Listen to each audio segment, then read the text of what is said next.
உங்கள் favourite TV ஷோக்களை இனி miss பண்ண தேவையில்லை. ZEE5 இல் முற்றிலும் இலவசமாக காணுங்கள், இங்கேயும் எப்பொழுதும்.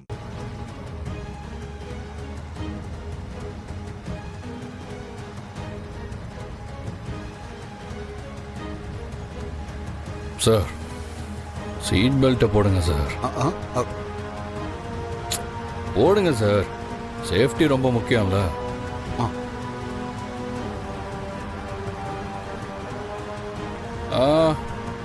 ஹலோ வக்கீல் சார், எப்படி இருக்கீங்க? நானும் நல்லா இருக்கேன் சார். சார், எனக்கு ஒரு டவுட்டு சார், அதுக்கு தான் இப்போ கால் பண்ணேன். இப்போது காரில் போயிட்டு இருக்கும்போது கார் ஆக்சிடென்ட் ஆகி காரில் இருக்கிற எல்லாரும் செத்து போயிடுறாங்க. ஆனால் ஓட்டிட்டு வந்தவன் மட்டும் வெளியே குதிச்சு எஸ்கேப் ஆயிடுறான். அதனால காரு ஓட்டிட்டு வந்தவன் மேலே ஏதாவது கேஸ் வருமா சார்? வெறும் ஃபைன் மட்டும்தானா? ஃபைன் மட்டும்தானா? சரி, சப்போஸ் என்கிட்ட லைசன்ஸ் இருக்கிற கண்ணை வச்சுக்கிட்டு ஒருத்தனை சுட்டு கொன்னுட்டு ஒரு செல்ஃப் டிஃபென்ஸ்க்காக தான் நான் அவனை கொன்னேன்னு சொன்னா அது என்ன ஆகும் சார்? அது அந்த கேஸு? ஓ, எவிடன்ஸ் நம்ம பக்கம் இருந்தா பிரச்சனையே இல்லையா? பிரச்சனையே இல்லையாங்க. சரி, இன்னொன்று சார், ஒருத்தன் என்ன ஆனானே தெரியாமல் ஆக்கிட்டு போலீஸில் காணாமல் போயிட்டான்னு கம்ப்ளைண்ட் கொடுத்தோன்னு வைங்க, போலீஸ் அதை கண்டுபிடிக்க வாய்ப்பு இருக்கா sir? Sir, okay, in case ஒருவேளை அப்படி கண்டுபிடிச்சா என்ன ஆகும்? ஓ, அப்படியா? சரி சரி சரி வக்கீல் சார், ஓகே சார். எதுக்கும் நீங்கள் எனக்கு ஒரு முன்ஜாமீன் மட்டும் அப்ளை பண்ணி வைங்க சார். தேவைப்பட்டாலும் தேவைப்படும் sir. Okay okay sir, okay sir, bye பாய்.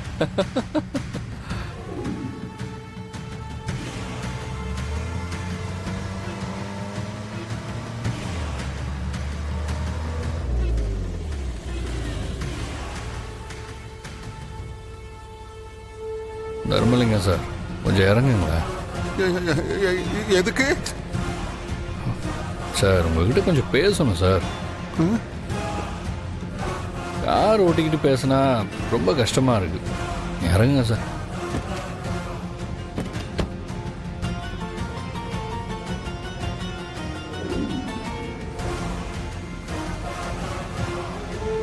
அப்புறம் சார், இன்னைக்கு என்ன பிளான் வச்சுருக்கீங்க? என்ன சார், நீங்கள் தான் அடுத்தவன் குடும்பத்தை கெடுக்கிறதுல அவார்டு வாங்கின ஆளாச்சே. இன்னைக்கு என்ன பிளான் பண்ணி இந்த ஃபங்க்ஷனை கெடுக்க போறீங்க? ஏப்பா ஆதி, நீ நினைக்கிற மாதிரியெல்லாம் நான் தப்பான ஆள் இல்லையா? நீ தேவையில்லாம எதுவும் பேசிட்டு இருக்காது. நீ தப்பான ஆள் இல்லையா? அப்புறம் எதுக்கியா குழந்தைய கடத்தி டிராமா பண்ண? அன்னைக்கு ஏதோ மேல இருக்கிற கோபத்துல பண்ணிவிட்டேன். ஆனா இப்பெல்லாம் அப்படி கிடையாது, தெரியுமா? அப்படியா சார்? திருந்துட்டீங்களா? ஏன் சார், என்னை பார்த்தா உங்களுக்கு எப்படி தெரியுது? உங்க நடிப்பெல்லாம் நம்பி ஏமாந்து போற அளவுக்கு நான் என்ன வீக்கான ஆள் மாதிரியா தெரியுறேன்? சத்தியமா இப்பெல்லாம் அப்படி பண்றது இல்லையா நானு? அப்புறம் ஏன் பாரதி கிட்ட எங்க அம்மா தான் குழந்தை கடத்த சொன்னதா சொன்னீங்க? என்னையா பாக்குற? நீ பண்றதெல்லாம் எனக்கு எதுவும் தெரியாதுன்னு நினைக்கிறியா? இங்க பாரு, நீ ஆண்டாளுக்கு மட்டும் அப்பனாவோ இல்ல அழகருக்கு மட்டும் மாமனாரோ இல்லாம இருந்திருந்த இந்நேரம் நீ உயிரோடவே இருந்திருக்க மாட்ட. உன் நல்ல நேரம் நீ அவங்களுக்கு அப்பாவா இருந்து தொலைச்சிட்ட. உனக்கு ஒரு விஷயம் சொல்லவா?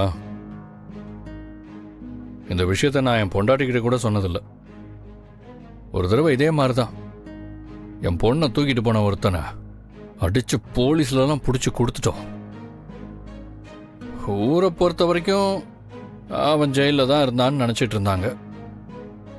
ஆனால் அவனை என்ன பண்ணோன்னு எனக்கும் அவங்களுக்கும் மட்டும்தான் தெரியும். இங்கே பாரு, இன்னைக்கு நடக்க போகிறது பாரதிக்கு தீர்த்த விழா இல்லை, எங்கள் அம்மாவை திரும்ப வர வைக்கிறதுக்காக நான் ஏற்பாடு பண்ண விழா. எங்கள் அம்மா அங்கே கண்டிப்பாக வருவாங்கன்னு தோணுது. அவங்க வந்துட்டா எங்களை சுத்தி இருக்கிற எல்லா பிரச்சனையும் முடிஞ்சு நாங்க பாட்டுக்கு எங்க வாழ்க்கையை பார்த்துட்டு போயிட்டே இருப்போம். நீயும் இங்க நிம்மதியா இருக்கலாம். அதை விட்டுட்டு இந்த ஃபங்க்ஷன்ல ஏதாவது பண்ண, அதுக்கப்புறம் ஒன்ன அண்டாளுக்கு அப்பனாவும் பார்க்க மாட்டேன், அழகருக்கு மாமனாராவும் பார்க்க மாட்டேன். உன் சாவு ரொம்ப கொடூரமா இருக்கும் சொல்லிட்டேன். எப்ப ஆதி, நான் தான் முன்ன மாதிரிலாம் இப்ப இல்லைன்னு சொல்லிக்கிட்டு இருக்கேன்ல. சரி, நீ வாப்பா, வா, வந்து வண்டி எடு, நம்ம கிளம்புவோம். கோயில் அம்பிட்டு பேரும் காத்துட்டு இருப்பாங்கல்ல. Hello hello hello mister Dharmalingam, எனக்கு உங்களை இந்த ஃபங்க்ஷனுக்கு கூட்டிகிட்டு போகிறதுல இன்ட்ரெஸ்டே இல்லை. உங்களுக்கு வரத்துக்கு இன்ட்ரெஸ்ட் இருந்தால் நீங்கள் நடந்து வாங்க.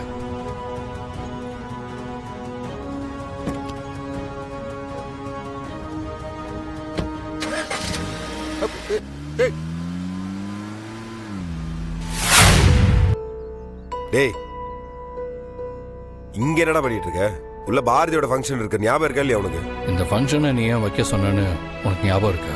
அதை அப்புறம் மறக்க முடியும். நானு அம்மா வரணும்ல. நானும் அந்த நம்பிக்கையில தான் நின்றுட்டு இருக்கேன். அவங்க வந்த உடனே ஓடி போய் அவங்க காலை பிடிச்சி கதறி அழணும்டா. என்னை எப்படி நீங்க விட்டுட்டு போலான்னு அவங்க கிட்ட சண்டை போடணும் மாப்பிள்ள. என்ன இனிமே விட்டுட்டு போகாதீங்கன்னு அவங்க கிட்ட கெஞ்சணும் மாப்பிள்ள. நீங்க என் கூட இல்லைன்னா நான் நல்லா இருப்பேன்னு சொன்னீங்களே, நீங்க இல்லாம நான் எப்படி இருப்பேன்னு யோசிச்சீங்களான்னு கேட்கணும் மாப்பிள்ள. டேய் விட்றா, உன் வேதனை எனக்கு புரியுதுடா. இந்த கோயிலில் வச்சு சொல்றேன் நான். உன் வாழ்க்கையிலே எதிர்பாராத ஒரு விஷயம் நடக்கும் பாரு. உனக்கு பிடிச்ச மாதிரி உன் வாழ்க்கை மாறும்டா. அம்மா கண்டிப்பா வருவாங்க. நீ வா, உள்ள போலாம். ஒரு நிமிஷம் மாப்பிள்ள. அம்மா வருவாங்கன்னு எனக்கு எவ்வளவு தூரம் நம்பிக்கை இருக்கோ அதே அளவுக்கு அவங்களுக்கு பிரச்சனை வருமோன்னு தோணிக்கிட்டே இருக்குடா. அவங்களுக்கு அப்புறம் பிரச்சனை வரும். அன்னைக்கு எங்க மாமா வந்து உங்ககிட்ட என்ன பேசிட்டு போனார்னு உனக்கு ஞாபகம் இருக்கா? அந்த அறிவு பிரச்சனை பண்ணுவான்னு நினைக்கிறியா? கண்டிப்பா பண்ணுவா மாப்பிள்ள. ஊர் முழுக்க பேப்பர், சோசியல் மீடியான்னு எல்லாத்துலயும் விளம்பரம் கொடுத்துருக்கோம். அதை பார்த்துட்டு எங்க அம்மாவே இங்க வருவாங்கன்னா அந்த அறிவும் கண்டிப்பா இங்க வருவான்னு தோணுது. எனக்கு ஒரு விஷயம் புரியலடா. உங்க அம்மா தான் அவங்களுக்கு கொடுக்க வேண்டிய சொத்தை கொடுத்துட்டாங்க. அன்னைக்கு வந்து அவங்க 2 பேரும் உங்ககிட்ட மன்னிப்பு கேட்டாங்க. இதுக்கு மேல அந்த அறிவுக்கு என்னடா உங்க அம்மா மேல கோவம் இருக்க போகுது? அதான் மாப்பிள்ள, எனக்கும் புரியல. ஒருவேளை அந்த ஆளை யாரோ தூண்டி விட்டுட்டு இருக்காங்களோ?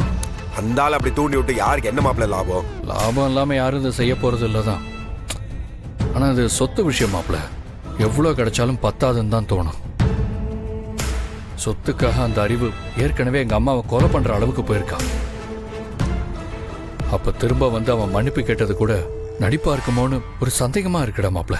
அவனால அம்மாக்கு ஏதாவது பிரச்சனை வரும்னு பயப்படுறியா? அம்மாவுக்கு மட்டும் இல்லடா, எனக்கும் வரலாம், பாரதிக்கும் வரலாம், எங்களை காரணம் காட்டி உனக்கு கூட வரலாம்டா. அவன் என்ன எல்லாம் தொட்டானு அடி வாங்கிட்டான் போவோம். ஆனா உன்ன பாரதியை தமிழ் மேல கை வச்சான்னு வச்சுக்க, சத்தியமா போனமாதான் போவான். ஜீ5 ஆப்பை டவுன்லோட் செய்து அனைத்து எபிசோடுகளையும் இலவசமாக பாருங்க.